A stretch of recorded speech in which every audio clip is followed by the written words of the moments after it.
자, 우선 정시 합격한 거 진심으로 축하드리고요. 간단한 본인 소개 좀 부탁드릴게요. 네. 안녕하세요. 올해 연세대학교 경영학과에 입학하게 된 19학번 장민아라고 합니다. 네, 장민아 학생. 자, 연대에 이제 정시로 합격을 했는데 본인의 수능 등급이 좀 높았나 봐요? 저는 전 과목에서 1등급을 받았고요. 국어 예. 과목을 제외한 모든 과목에서 만점을 받았습니다. 아, 국어를 제외하고 만점을 네. 받았군요. 자, 지난 수능이 이제 역대급으로 어려웠다 이런 평가들이 나오고 있는데 이런 가운데 전 과목 1등급을 받았다는 건 본인만의 공부 노하우가 있었을 것 같거든요. 좀 하나하나 좀 공개를 해줄 수 있을까요?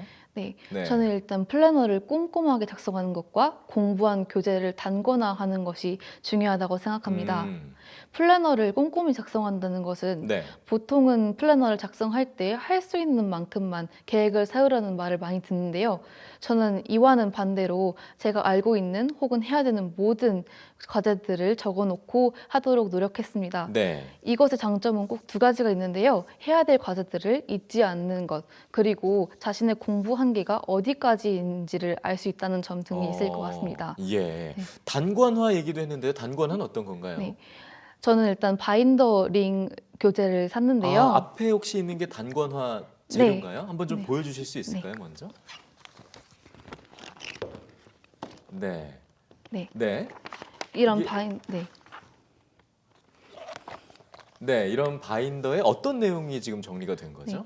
주로 개념 정리를 했는데요. 네. 제가 말씀드리는 개념 정리라는 것은 팔 아픈 필기라고 하기보다는 네. 자신이 공부할 때 느낀 고민이나 여러 생각했던 마인드맵 같은 내용들을 모두 정리해 놓은 것이라고 할 수 있습니다. 네. 음. 이런 방법의 가장 중요한 점은 1년에 여러 시기가 있잖아요. 네. 3월, 6월, 9월 이런 시기들이 지나갈수록 공부를 할 때 느꼈던 고민들이 있고 사라지는 고민들이 있는데 네. 이러한 고민들을 제때제때 빼놓는 것이 중요하다고 생각합니다. 네. 네, 그렇게 해서 수능 직전이나 10월 즈음에는 정말로 자신이 어렵다고 생각했던 것들이나 고민됐던 내용만이 남게 되어 직관적으로 공부를 할 수 있게 된다는 장점이 있던 것 같습니다. 네.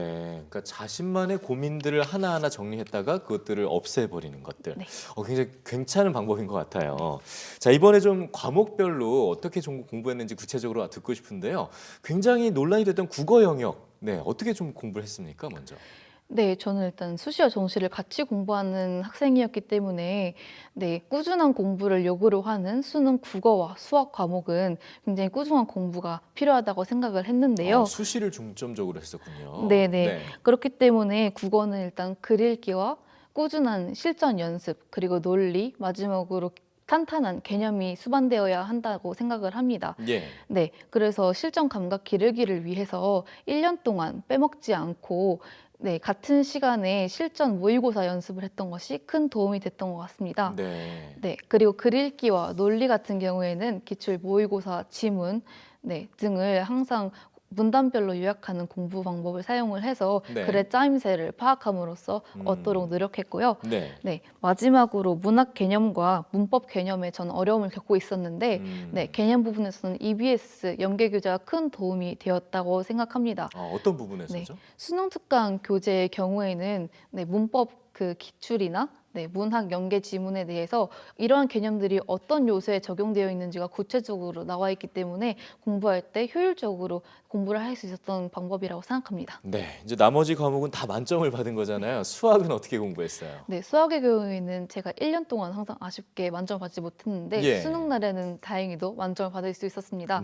네. 제가 생각하기에 그 팁 중 하나는 제가 1년 동안 아까 국어 때 말씀드렸던 것과 마찬가지로 꾸준히 일주일에 2번씩 같은 시간에 실전 연습을 했다는 것인데요. 이때 중요한 것은 그 시험 문제라도 우습게 보지 않는 것과 어려운 문제들이 포진되어 있는 21번, 29번, 30번을 제외하고는 40분 안에 모두 해결하는 연습을 했던 것이 큰 도움이 되었다고 생각합니다. 네, 꾸준히 해왔던 거죠, 그런 것들을. 네. 네. 가장 학생들이 어려워하는 킬러 문제라고 불리는 고난도 문항들의 경우에는 적용 능력과 탄탄한 개념이 중요하다고 생각을 하는데요. 적용 능력의 경우에는 평가원 기출에 포함된 해설 방법들을 모두 머릿속에 데이터화해서 구축하는 것이 매우 중요하기 때문에 저는 기출 분석이 가장 중요하게 작용했다고 생각합니다. 네, 아니 뭐 수시를 중점으로 준비했다고 믿기엔 너무 체계적으로 공부를 한 것 같아요. 자, 이번에 고난도로 출제가 돼서 좀 논란이 됐던 영어도 만점을 받았고요. 또 사회탐구 영역은 어떻게 공부했는지 궁금합니다. 영어부터 한번 좀 살펴보죠. 영어의 경우에는 글 읽기와 어휘와 문법이 이 3박자가 잘 이루어져야지만 고득점을 받을 수 있는 과목인데요. 네, 저의 경우에는 문법보다는 어휘와 글 읽기의 어려움을 느껴서 사교육 시장에 발을 들였던 적도 있는데 네, 이런 경험을 통해서 얻게 된 바는 문법과 어휘 체계가 완성되어 있다면 글 읽기 부분을 혼자서 터득하는 것이 가장 중요하다는 것입니다. 저는 이 과정에서 EBS 수능 특강 연계 교재의 모든 지문들을 하루에 4지문 이상씩 분석하는 공부를 했는데요. 네. 네, 한 지문당 한 A4 용지 한 쪽씩 공부하는 방식으로 해서 자신이 얻어갈 수 있는 바를 분명히 얻는 것이 중요하다고 생각합니다. 네. 사회탐구 영역은 어땠어요? 저는 한국지리와 세계지리 과목을 선택했는데요. 네. 사회탐구 과목들의 특성상 개념에 크게 좌지우지된다고 생각합니다. 네, 이 때문에 개념 공부를 충실히 하지 않아서 기출 공부를 충분히 했음에도 만점을 받지 못한 학생들이 많이 있는데요. 네, 이 때문에 한국지리와 세계지리 과목은 군더더기 없는 개념 공부를 전제로 한 상태에서 평가원 기출들을 공부를 꾸준히 해서 이를 통해서 실전 감각을 기르고 평가원의 출제 포인트 또한 파악하는 것이 중요하다고 생각합니다. 네, 오늘 뭐 새 학기를 시작하는 학생들, 특히 고3 학생들에게 정말 꿀팁이 될 수 있었던 것 같은데요. 유용한 내용들 정말 고맙습니다. 잘 들었습니다.